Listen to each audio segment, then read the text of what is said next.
Hayyee itti fufii mee abbaas waa'ee jireenya nu keessa jirru kanarraa yaada yoo qabaate. Haala jireenya keenya irra jiru kanarraa isin ibsuun natti ulfaata. Yeroo namni ofii lubbuu bitatu noo lubbuun teenya gurguramteen mootummaan Yaman lammi isaa lubbuu baraaruuf noo ofirraa yaasa.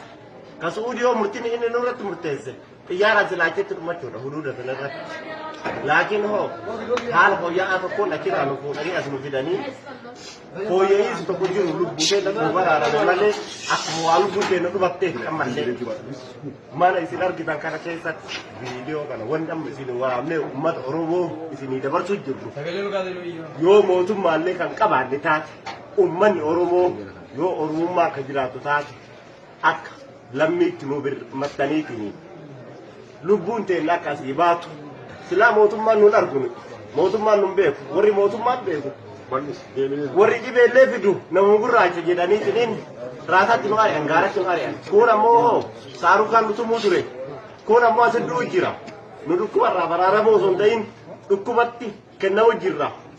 lammiin Oromoo bakki jirtanirra akka jedhee dubbaduu qaban dubartii ulfaa ta'useeffaa jirtu isii museeffaatti gataniitiin jaarsi asii wajjin jira ani mataan kiyya jaarsin tiyya dhalteetiin bakki isin jirtun beeku ilmaan irraa nu ari'aniitiin ammoo dubartoota irraa nu ari'anii bakka kana jira ilmaan Oromoo warri viidiyoo kana laatanii arguu jirtu kun sheen laayik nu godhaatini mootummaa kennattu nu iyya mootummaa kenna dhooqa jiraatu taate lubbuu teenna nu haa bitu mana kana keessa kun akka isin argitan kana bakka katteen nu qabne bakka dhaabatu qabne ani jechuun hin hanqatamu kana caalaa giddii jedhee dubbatu qabuutini